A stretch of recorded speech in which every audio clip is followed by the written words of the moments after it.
Hello, hello, everyone. Welcome back to the Divine Feminine Healers podcast. I'm so excited to reconnect with such a sweet friend, teacher, and mentor, the lovely, the fabulous Laura Plumb, Vedic astrologer, Ayurvedic practitioner, author. She does it all. And I'm so excited for this combo today. I'm very happy to be with you. Thank you. I always love being with you. I love the work you're doing in the world. So thank you. Thank you. So a question I've been asking all of my guests due to the name change of the podcast is, how do you connect with the divine feminine? Wow, that's the essential question. We are talking during Navratri, day 3, which is the time when we get to celebrate and honor the Divine Mother. And so I've been thinking about it. I've been writing about it. I've been sharing that I feel like this is simply a time to remember that these energies are here in the world, available to us at all times, right? Not just these 9 days of the autumn, but always. And also that we really, I feel like, need to bring these more and more into our life, right? We can spend our days chanting and singing and dancing to the Divine Mother, offering our love and our prayers to the Divine Mother.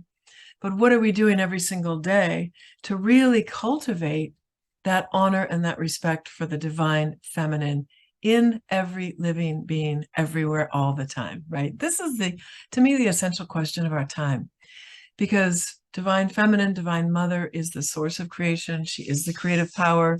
She is the creative impulse. And every being everywhere who is alive because of this divine mother. Vasudev Kutumbakam. When we recognize that we all come from that one creative source, then we remember that we are all one family, and then we remember we need to take care of one another. So I guess I would say, to answer your question very directly, every day, all the time, I've got my plants, I'm watering the plants. It isn't, yes, I do the meditation, and yes, I do the dinacharyas in Ayurveda, and yes, I do the mantras and the chanting. But I just feel like it's when I'm with my puppy, when I'm making a meal, when I'm taking a deep breath, it's just remembering and saying thank you, remembering and honoring, remembering that we live in a relationship with life itself. And in every single moment, every step, every word, every breath, we have this chance to cultivate the relationship we want, to make it a sacred, right, and sumptuous life. So I feel like it's just that, you're always in the mindset. You're always in the expression. You're always in the gratitude, right? And always recognizing that there's a divine force that brought you alive, that wants to support you, and that really wants to shine through you. And it's about just keep that at the forefront. Everything else is just distraction. Your words are like poetry. I love them. It's so true. It's like this embodiment, it's like the practices, those are so great, but it's like you could be doing all the practices and then, you're flipping someone off when you're driving, or you're rushing through the day, and it's like got this rigidity to it. It really is in those simplicity moments that you so beautifully expressed. Yeah. Yeah, I think what you just said is also really important. We need to slow down. Slowing down is everything, right? Because like you just said it so well, when you're rushing, you become rigid. When you become rigid, you're in fight mode, right? And then everything is fighting you back, right? It's what stance are you going to take? Take a relaxed stance and move slowly through life. And it will respond, it will meet you, it will rise to meet you, and it will give back, right? Life is inherently generous and generative. So let's slow down so that we can be in that relationship with it. Yeah. So I want to talk today about, you have so many areas of expertise, and I feel like Ayurveda and Vedic astrology sometimes they weave into each other. But I really wanted to talk about a lot of these transits that we're going through, and I know Yeah. we both have Saturn and Capricorn, so we've been feeling this 2.5 year cycle. But I'm so curious, like, now that we're still in this retrograde period, we got an extra half year of it, lucky us. But how can we? I know, we get to learn more things. We get to really do I Saturn. mean, Are we lucky? at first when I first heard about the Saturn return, I was like, Okay, 2.5 years, I got this. And then Yeah, it's just, if there's never a theme for that, then you've got a half more year. Like that was such a great I patience. know. I'm closing this window. Excuse me. I've got a Saturn sound outside my window. I'd love to hear some of the things that you have learned in this 2.5 year cycle of Saturn being in Capricorn. Such a great question. Where is your sun, Angelica? I've forgotten. My, what star my Saturn is in? Sun. Where is your sun, sun? Oh, Cancer. Cancer. Oh, so beautiful. Okay, because otherwise we're like Jyotish sisters in a way. It's so amazing how much we have in common. Where's Same your rising. Mine is in Sagittarius. Oh, okay. So with Rohini rising, we both have Rohini rising. We both have Moon in the seventh house. We both have Saturn in Capricorn. And so, of course, if you're Taurus or Rohini rising, then your Saturn's going to be in the ninth house, which is really interesting because Taurus rising people are lucky in one way, many ways, but one particular way, which is that Saturn is Yoga Karaka for us.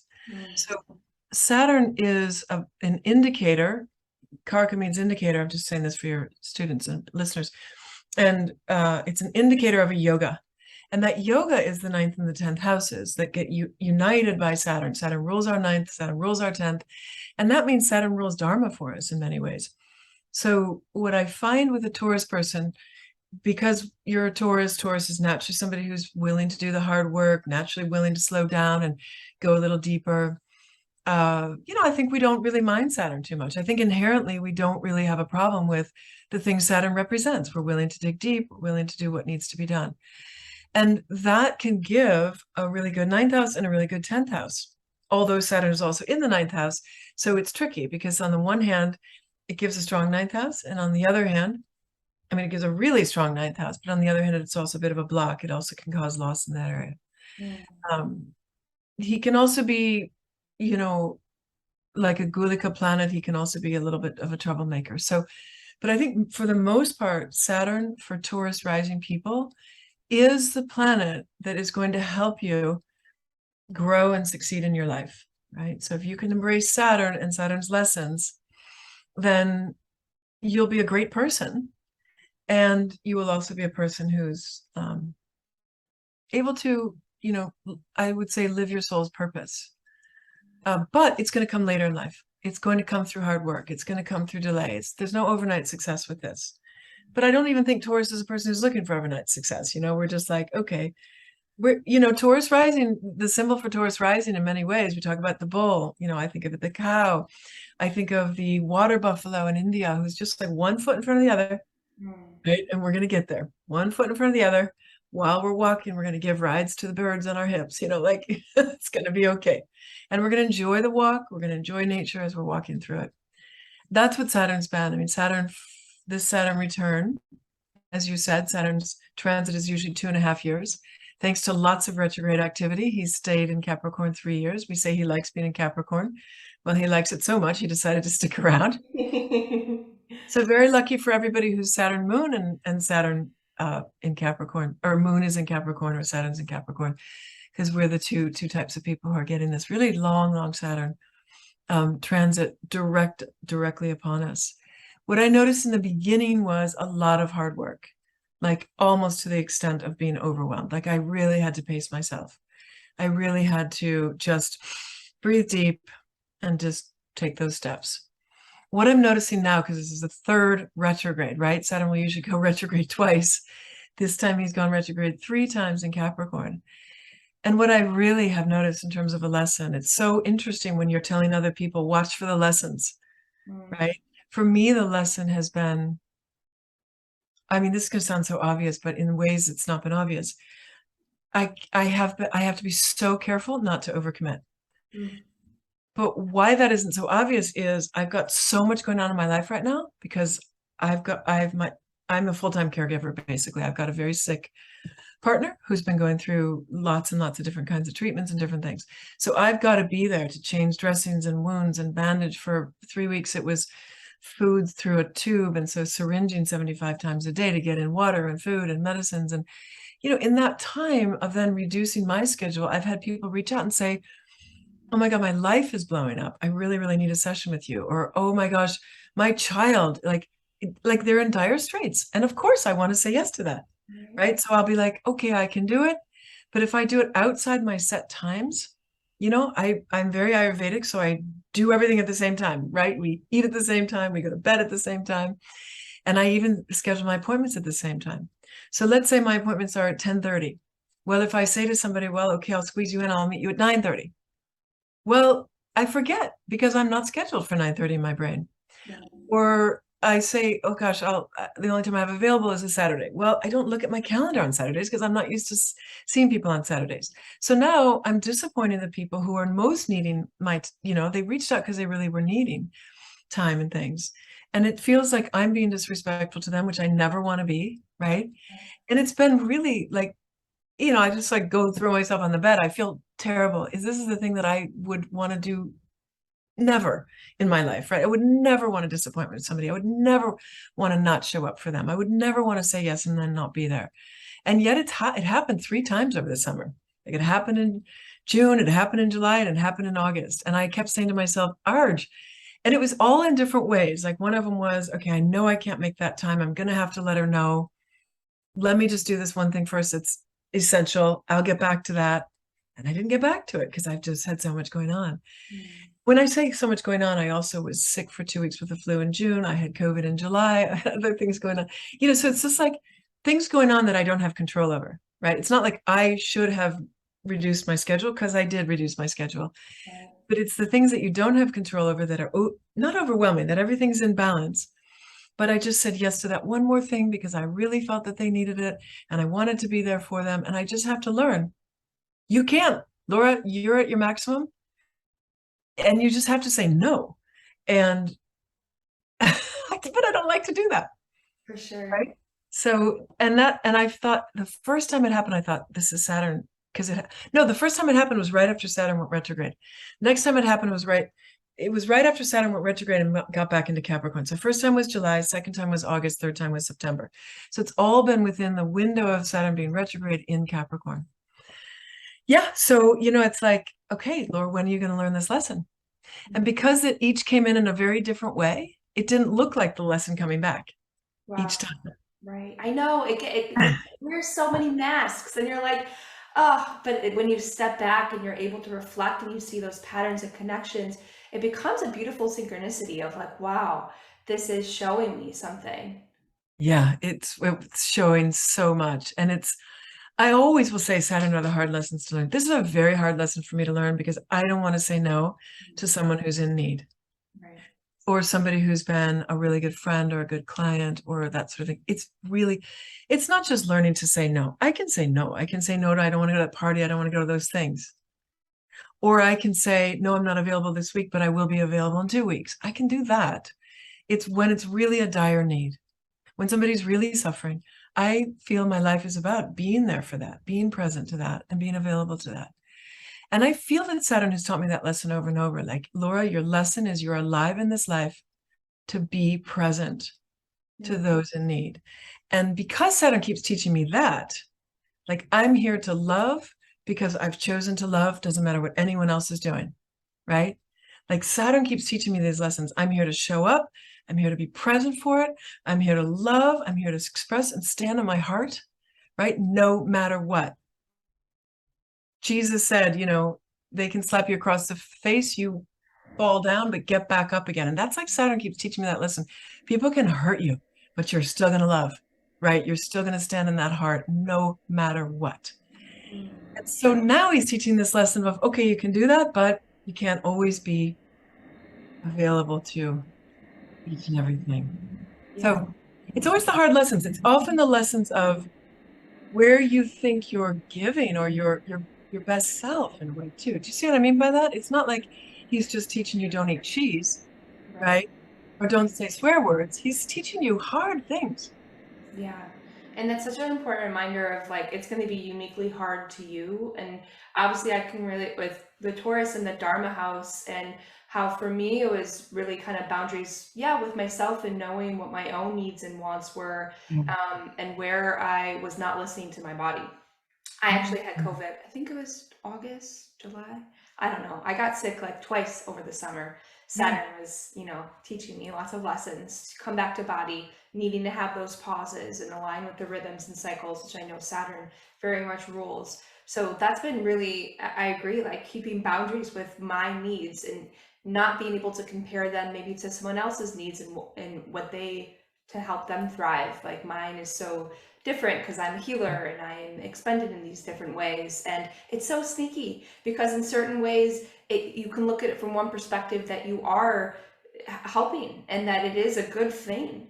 Yeah. But ultimately, Saturn will tell you right away when you need to honor your body and yourself first in order to be able to be that capacity and that vessel for everyone around you.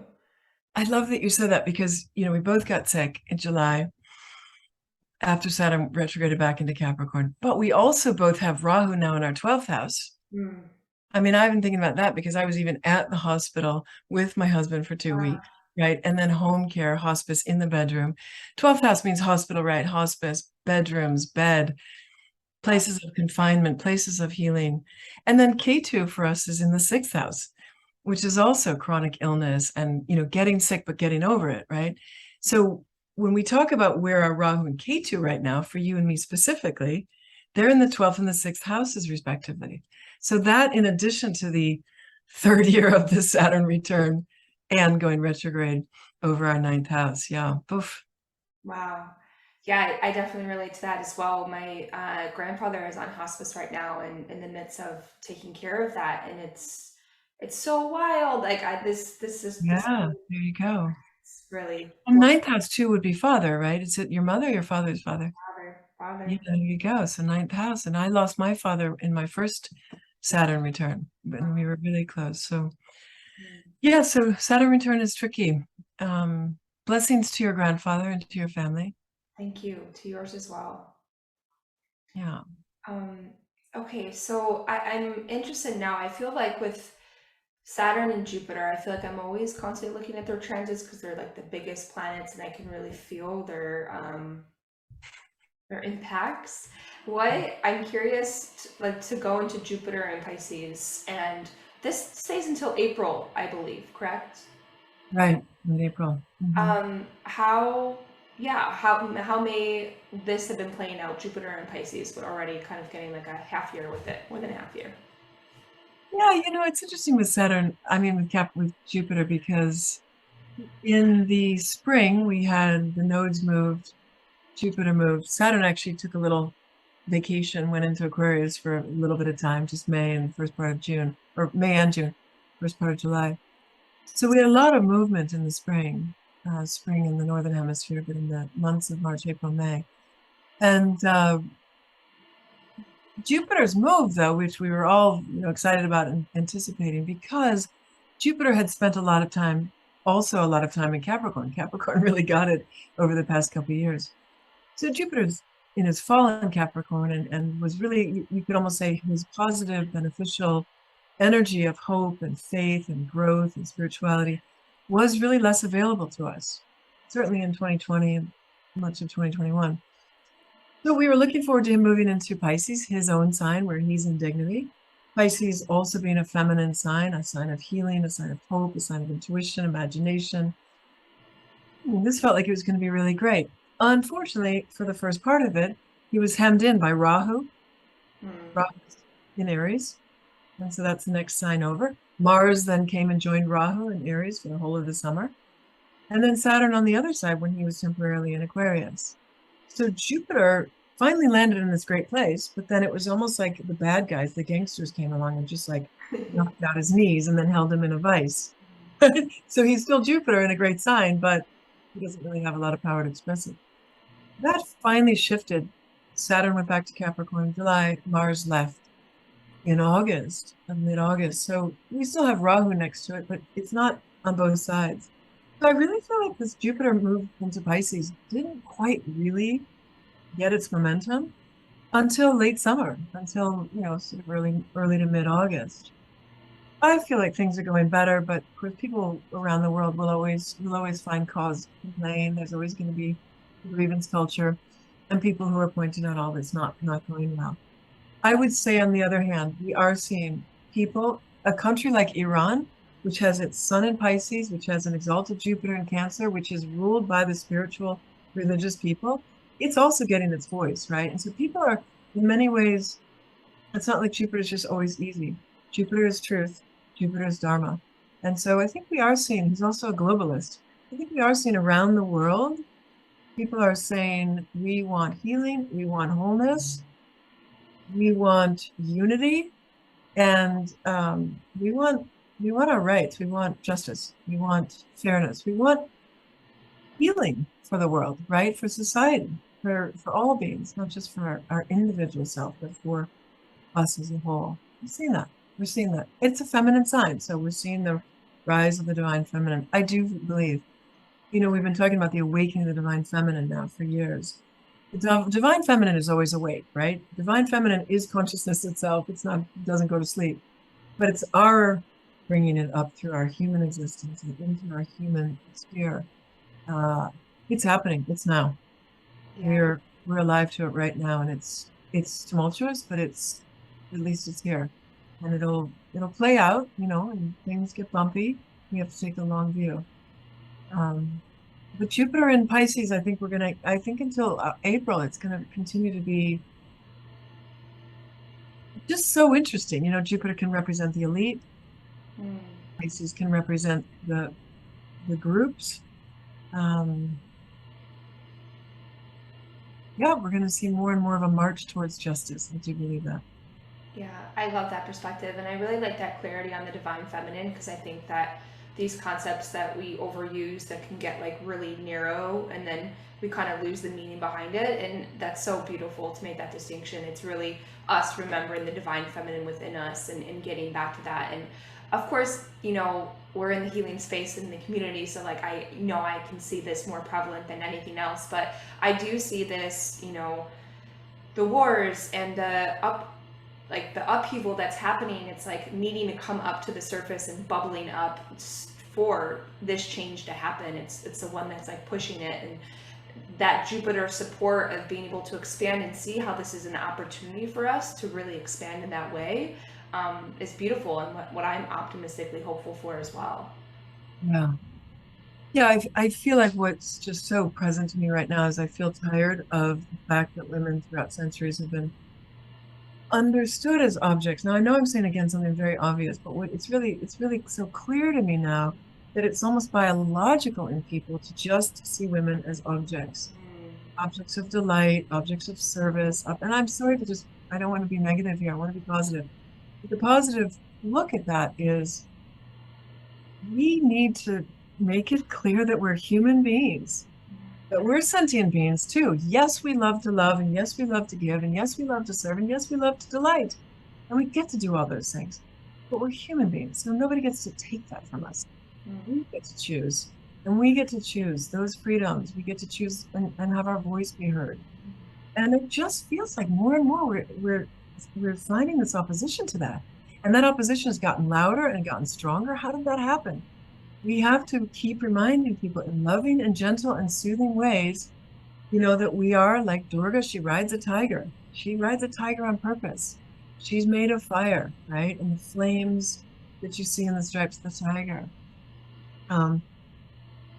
That the woman can represent the fires of transformation, the fires of courage, the fire that is strong. She can represent Saraswati, who communicates so much in her silence. That we can find ways to be embodied presence and say, we are human too, right? And women must be heard. Women must be honored. So as we honor the divine feminine, let's honor women, because there's a saying in Vedic tradition that women should be honored first because they're the mother of man. Right? If you honor a man, we honor the mother of them. So it's a beautiful idea. I don't think that we should honor one more than the other, Right. but we should. I know, again, I feel like I'm just stating the obvious, but I feel like more and more it needs to be said. We are human beings. We're not objects of your delight. We're not objects of your service or your labor, right? So, sure, we're happy to do it, but say thank you. Respect, right? Respect. For sure. Women And have to hold that for themselves. And I love you bringing up the polarity aspect to it because it's not just that's where we're getting into these faults of just being like women here, men here. This Yeah. patriarchal idea that it has to be right or left or right or wrong. It's this and I do think people are expanding to be able, like you said, to hold both of those. Like we need to up level and say, listen, this is just because this is true doesn't mean this is false. This Yeah. is holding both together and I see that as a collective, like we're rising to be able to understand both concepts and embody them at the same. Yeah. Yeah, it's too bad that some people are stirring up this idea that there's to be to believe in the dignity of women is somehow that's just lifting everybody up. That's all that is just lifting everybody up. And it's Yes. there's no way of seeing that. Anybody who would see that any other way has got a problem because it's just about lifting everybody up. Sure. You're lifting up the womb of creation itself. And we need to really hold that for ourselves. And then we need to hold that for our sisters, right? We need to hold it for our children. And we need to remember that these are the holy waters that run through, right? And nourish all life everywhere. Mm. So, Yatapinde to Tavramande, when you do it to the one, you do it to the all. Beautiful. So, kind of speaking on polarities, that goes into Ketu and Rahu, which you lightly touched on. And I actually haven't talked about the North Node and South Node of the Moon explicitly on the podcast. So, I'm curious to just dive into this. And if you could just kind of give a brief overview of Rahu and Ketu so our audience can understand. And then we can kind of go into where they're transiting right now and how we're kind of seeing this play out. Rahu and Ketu, how did you describe it? Polarities. Yeah. So to me, Rahu and Ketu are the illusion of the duality of this world. So they are Maya. They're the way that Maya sort of measures itself out in little teaspoons. They are the shadows. They remind us, or they keep coming in. I always feel like no matter how awake and aware and spiritual you've become, no matter how much you've recognized the non-duality of existence, your own eternal immortal being, as long as you're alive in this body, in this world, then you are subject to the time-space continuum, which even bends light. And if it can bend light, think what it can do to a human. So that's what Rahu and Ketu are. They are the shadows. They are that which eclipse the light. So they're that which causes to occasionally forget the light of this world, the light within. Rahu's north node is more chaotic. It's said to be the head of a dragon. Because it's a head with no body, it's always hungry. Whatever it eats just goes right through it. So Rahu represents hunger, restlessness, an externalized mind, an externalization of our desires. We go out into the world looking to fulfill parts of ourselves we feel are empty. And so where Rahu is in your chart will show you, in a way, where you will have growth in this lifetime. Because it's the head of the dragon, right? It's very consuming, but it's also what's ahead. So it's pointing the way forward for your soul. You'll see that as you grow in your life, if you have some spiritual practice or some level of maturity, as we could say, then in your 40s at some point, you might find yourself looking, acting, behaving a lot more like that sign that your Rahu is in. I have Rahu in Cancer. It's the only thing I have in Cancer. And 15 years ago, I was at a Jyotish retreat for 7 days in the Sierras, and everyone kept asking if I was a Cancer. I was like, no, I'm not. I kept saying no. Finally, like they asked to look at the chart, and they're like, you see, your Rahu's there. And yeah, that was really a really great reminder that you sort of become more and more like that over time. And that's also something that others might see in you more than you are seeing that yourself. K2 is the south lunar node, is the body and the tail of the dragon. So he represents what's behind. And that's karma. That's, you could say, family dynamics, patterns, social conditioning, all the ways in which we keep bumping into problems or chaos. And all those times when you hear yourself say, oh, I thought I was through with this, right? That's, as soon as somebody says that to me, I'm like, let's go find your K2 in the chart. right? And I like to say at a certain point, Ketu gets tired of running around the world like a dragon with his head cut off. Mm. With the no head, he can't see, right? So he's just blind and he's just bumping into walls, bumping into stuff. At some point, he says, I'm going to go sit down. I'm going to find myself a cave, learn how to meditate, go inward. And through that, through his spiritual practices, he does grow the capacity to see reality in its true nature. So Ketu is interesting because on the one hand, he's illusion and delusion and all the past and all the things that we feel we have to deal with and we're trying to overcome. But he is also yoga karaka. He's like Saturn for us. He's a yogi, and he represents, and he's moksha karaka. He represents self-realization and the liberation that can come through the true awareness of our true nature.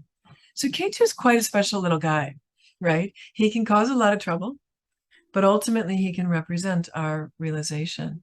Rahu too, ultimately, Rahu represents where we're headed, where the soul is going in this life in order to have new experiences that will help us to grow and evolve. So they're shadows, they're duality, they're oftentimes they like to upset the apple cart, but they usually don't really break the apple cart. You can usually set it back up and set the apples. I always like to say that's the difference between Rahu and Saturn. Saturn will break the apple cart. You're going to have to get a new one. Rahu, it's just like, and then, but okay, you can go collect the apples. It's a pain. It takes some time. People might leave before they get their apple. People might get mad, right? There's a lot of chaos with Rahu, but he doesn't usually break things. And usually he's pointing us towards something I think important. So yeah, we got those guys too. We've had a lot of Saturn, Mars, and the nodal energy for a couple of years now. It's incredible what we've all been living with. We've had those planets all really, really strong for a lot of time. And boy, this has been a time, as the yogis say, as the Jyotish yogis say, this has been such an important time to go inward. On one hand, to just sort of stay out of the force field, to stay out of the, target zone, right? So we don't get those slings and arrows at us. So to go inward, to find peace, to find safety, but also to go inward and cultivate our own true vision. It's the external, if we think of Jyotish as a form of Ayurveda, the external energies have been challenging, which I'm sure everybody has kind of experienced. For sure. Yeah, it's interesting. We were talking on the call before of like the Ketu being in Scorpio and Rahu being in Taurus. And I was kind of, I hadn't really delved as deep into Vedic astrology to understand how I was feeling that transit, but it made so much sense when you're bringing that up of speaking of the concepts of Ketu and Rahu, because Ketu and Scorpio for me was that seventh house, business contracts and karmas and everything. And I made that huge transition in my business, for example. I'm so curious to hear what have you felt or experienced with that recent transit. So I just want to make sure that everyone's clear. So we're talking about the nodes. We're talking about Rahu, the North Lunar Node, and the South Lunar Node is Ketu. And for you and me, for Angelica and myself, we both have Taurus rising, and then we both have our moons in the seventh house. And so for us, the last transit that went from late September 2020 until March 20, depends on how you calculate, either it was March or early April 2022. That 18-month transit that's passed now, Rahu was in Taurus and Ketu was in Libra. So that meant Rahu went across our first house of body, health and wellness, and how we are seen in the world and our presence, right, in our personhood, our persona. And then Ketu went across our moon in Scorpio. Now, Rahu is said to be exalted in Taurus, and Ketu is said to be exalted in Scorpio. So it's interesting. I noticed a lot of things about it because we got to really live it. And Rahu, when it goes into Taurus, if you think about Rahu is hungry, right? He's a dragon who's always hungry because he has no body to hold, but he eats. So then he's in Taurus. Well, Taurus is the infinite bounty of nature itself. So of course Rahu is happy there because he's always hungry, but he's always got food, right? He upset the apple cart, but then he's got all the apples, and so he can just eat to his heart's desire. The Rahu and Taurus somewhat may have made us a little bit more materialistic, somewhat may have made us but also was helping us to enjoy the delights of nature, you could say. So maybe I did find myself doing a lot of gardening. I found myself spending more time in nature. What I also found is that when Mars crossed, and Mars is currently in Taurus, and Mars has also a long retrograde. Currently, we've got Saturn. Right now, as we speak, we've got Saturn retrograde, we've got Jupiter retrograde, we have Mercury retrograde, and Mars has entered its retrograde parameters, right? So Mars won't go retrograde till next month, but he's already within the window, right? So he's going forward, but then he's going to go back to these degrees that we're in now, and then he's going to go forward again. So he's spending a lot of time in Taurus. And so what I noticed was that when Rahu and Mars were together in Taurus, in our rising sign, my website crashed and I could not get it. I couldn't. I was calling my web guy. I couldn't reach him. I was calling these guys. I was calling whoever I emailing. I couldn't. And I usually do the work myself and can figure it out. And I couldn't figure it out. So it was like 5 days of my website being down. Simultaneously, I was running classes. I had every day for 1 week, I had a class. Zoom was crashing on me. So I wasn't able to get to the class, or I'd have to phone it in and they couldn't see me. I mean, and what I realized was nowadays, our technology, our Zoom, our websites, that's an expression of our first house. That's who we are to the world. That's how we're meeting the world. So Rahu comes in and he's like, Rahu has to do with technology and electricity, and he's like a storm, right? And Mars is like a fire, and they just blew everything up. So they didn't blow me up. Unfortunately, I was fine and stayed healthy. So that was one thing that I thought was really interesting to notice, which is why this year, when Mars conjoined Rahu again, late June, all of July, and early August, I was saying to people who have Aries rising, which is where it happened, take good care of yourself, be careful, back up your systems, right? Eat well, take good care, because Mars can be a tricky one. The other thing that I noticed was Ketu over the moon in Scorpio. Ketu is said to be exalted in Scorpio because Ketu is yoga. He's moksha karaka. All Ketu wants in this life is to realize the true self. No, so he doesn't really mean to be all of our past karmas, other than here's what we're here to clean up, here's what we're here to release. And let's just remember that we are not those knots. We are not the knot. We are the infinite, immortal being. Let's realize that.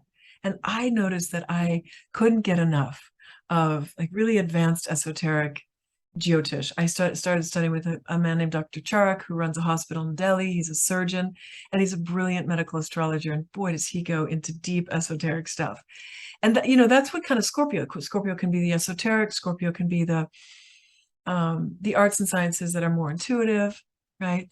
But there's going to be about healing. There's going to be sort of even a psychic. There can be psychic wisdom there. Certainly there can be depth psychology, right? And I just found I'm diving deeper and deeper into those things. And at one point I was saying, Laura, why are you doing all this? You've got enough on your plate, because it was also Saturn return. And no, but I just thought, this is what Ketu wants. And it was a pure joy, right? So it was about really, because Ketu is also going to help you get on your path. He's also, sometimes he just rips. Ketu is interesting. He can be like a tornado. He just sometimes rips it out and says, this is your dharma, get going. Right? So for me, it was more like evenings or weekends when I had some extra time, when I did have extra time. And sometimes I didn't even have extra time, but I still would steal 10 minutes here or a little bit of time there, right? I just loved it. I started studying more about the Kalasarpa yogas and doshas. I mean, we're really talking about some deep, deep stuff, but just loved it. So I love all the esoterics and diving deep into all of that. I felt like I usually attribute that to like Moon and Scorpio. I'm like, there's no depth that I will not go under and try to uncover. I think mine for me was more of that kind of like, because K2 also represents trauma, correct? Yeah, all the past, everything that's hard. It felt like mine was a karmic tie, but it did feel kind of like snip snip. Like Wow. it felt abrupt, and more so the realization of the karma, I think. And then the actions that needed to take after just kind of happened really quickly. But like you said, it's the karma that needs to be cleaned up, and like it's once you see it, especially I have Mars in my first house, so I'm like Well, this is Oh, of course you do. Yes, of course you do. Okay, so then when you had Rahu, that must have been slightly tricky because you had Rahu with Mars the whole time. yeah, yeah, that was interesting you said that. I was like, oh, okay. Yeah. Oh, of course you do. So it feels like I know a lot of people who have Mars in the first house, but they're all earth or water signs. Oh, wow. There's a nice balance to the intensity of the fire with the gentleness of the water and the earth. And then that I think is a nice balance. Yeah, it is interesting. I'm curious how you're seeing now the Ketu and Rahu playing out with Ketu being in Libra and Rahu in Aries. War, Mm. Russia going to war with Ukraine and not letting up. And now then one day Ukraine's doing better. And the next thing you know, Russia's conscripting 300,000. I mean, just I wish I had better news than that, but Rahu and Aries, Aries is a soldier, Aries is a general, Aries is a fire sign. Aries is ruled by Mars. Mars has been very empowered lately. So I think on an individual level, I think we're sort of hungry for more independence, more individuality, more oomph, more power in a way. Hopefully we can guide that to be a true power, a spiritual power. But Rahu in Aries doesn't care. So it's up to us, right, how we're going to guide that. And Ketu in Libra, then of course, Libra's the statesman, the ambassador, the unifier, the mediator, the lawyer, the one who wants to bring everybody to the table. Everybody gets a say, and let's find common ground. So obviously, they're always across the sky from each other, pulling. One pulls one way and one pulls the other. Rahu is sort of hungry for more muscularity, more asserting of the self, the individual self, the ego, even potentially. And Libra's trying to say, let's think about what's best for the community, the family, the group, the relationship. So I think we're seeing brinksmanship and ambassador. Like, so we just saw it last week. We saw, acceleration of the war in Ukraine. And then we saw both Vladimir Putin and Biden go to the UN, right? That's Aries, that's Libra. So this kind of back and forth between saber rattling and then let's sit down and talk about this and see how we can work this out. There is this push-pull, right, between these two dynamics. K2 does give the opportunity ultimately for transformation. And so right now the invitation is, how do we transform our relationships? How do we transform how we live together in community? A lot of people these days say they hate government. Okay, that's fine. I can see the problems inherent. But ultimately, government is us, in a free country at least, us deciding how we want to live together and making certain agreements. And so, these are all things that relate to Libra. How are we going to live together? What sort of agreements are we going to make? What sort of contracts are we going to make? And how can we make that beneficial to all? Libra also relates to justice and to fairness.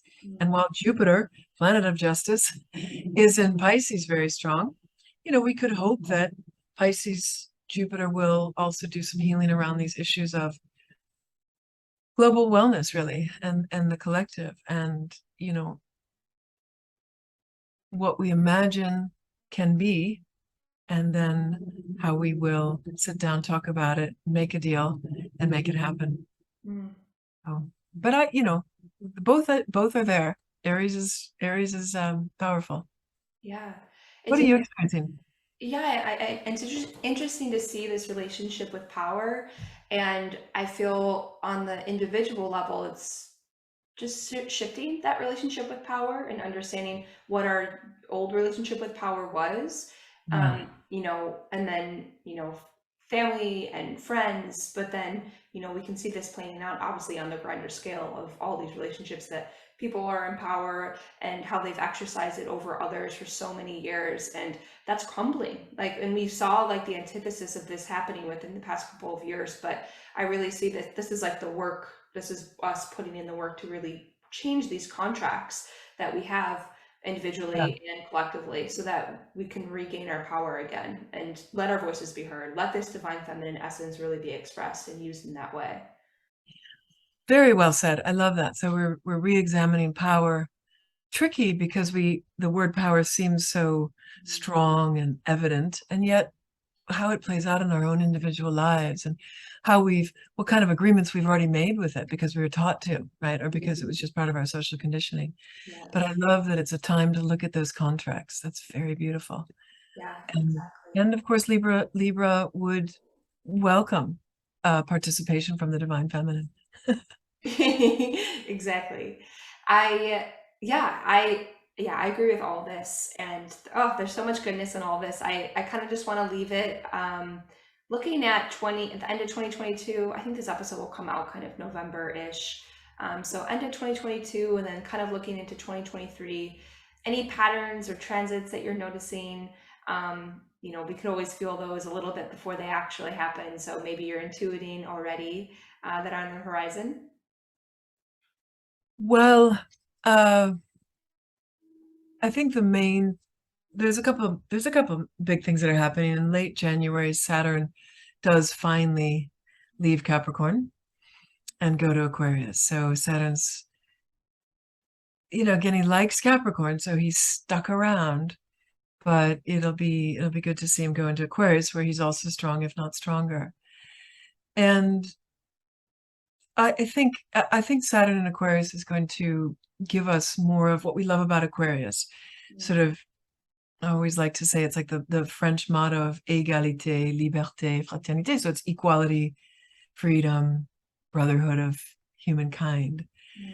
So while Saturn goes into Aquarius and while Jupiter is still in Pisces, it's just a late January, February, March, and April. It's just a short window. But I think it's a really powerful window of time for people everywhere to recognize our common humanity. We all bleed the same color red. All beings everywhere deserve the same respect and dignity. And I think it's also a time where we could even, thanks to Aquarius's help, be unconventional, out of the box thinkers in terms of how we move forward a world that we want, that the people want, rather than those who would like to control and use us. So, it's a really interesting time that we're going through right now with a lot of self-inquiry, which is, almost default because there's so much going on outside, we have to go inward. So with all of the self-inquiry that's engaged us, it's almost as if we're being prepared for a very powerful time in the early part of 2023.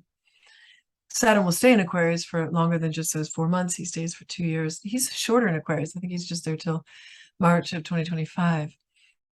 But I think that should be I think that'll be a great transit. I'm looking forward to Saturn moving into Aquarius. I'm also looking forward to, um, the basic things that are going to happen later in the year. We're going to have the nodes are going to change again, right? So they're going to go into go to Pisces. Sorry, where's Rahu going? First, yeah, into Pisces, and then Ketu is going into to Virgo. So we will have that as well. So those are kind of the main things happening, right? Jupiter will also move out of Pisces and into Aries. So, next year we may be looking at a healing from this year that we've had, a healing of our relationships with power, a healing of our relationships with the ego, our healing with a relationship with all the ways in which we harm, right? Because I think that's also can be really subtle. I think there's going to be almost this kind of like, we are really in a time that's intense, right? We're kind of being pulled. Sometimes it feels almost to the edge. And I do think that 2023 is going to be, okay, how do we now come back to our center and build something that is inclusive and enduring, that is beneficial and healing for all. I think it'd be really interesting to see what happens to Putin, because Putin, Ukraine, and Russia all have this strong Capricorn, right? And so it'll be so interesting to see what happens when Saturn does get out of, off their charts in those big ways. US, it'll be interesting to see what happens here, because there's a lot of uh, rising up. We always have to remember that Jupiter, as great as Jupiter is, he does represent the elite. Mm, So when he's empowered, so are the elite. But when Saturn's empowered, so are the people. mm. So then you've got this thing happening starting in the new year where both are empowered. So let's see how that helps us work together Oh, to really expand what's possible for all life everywhere. wow, that's so cool to see. I think that's just a beautiful vision, and I'm really excited to see how all that plays out. Me too. And you're such a beautiful agent of that evolution. So thank you for the work that you do. Really, you're very insightful. You go very deep, as you mentioned, in ways that are beneficial. So thank you. Thanks for your beautiful light. Oh, thank you, Laura, so much. I just love these combos, and I always say your words are just like pure art. It's so beautiful to hear, and it's medicine for everyone. So thank you for coming on and sharing your wisdom. And I'll have everything linked in the show notes, but how can our community work with your magic, of course, within your own boundaries? Yeah, beautifully said. Oh, thank you. Just easy, lauraplumb.com, LauraPlumb, as in boy. We go deep. Oh, I love it. Okay, I'll have all that linked in the show notes. Thank you again so much for your time, Laura. Thank you so much. I love being with you. It's a pleasure. Bye, everyone. Bye, everyone.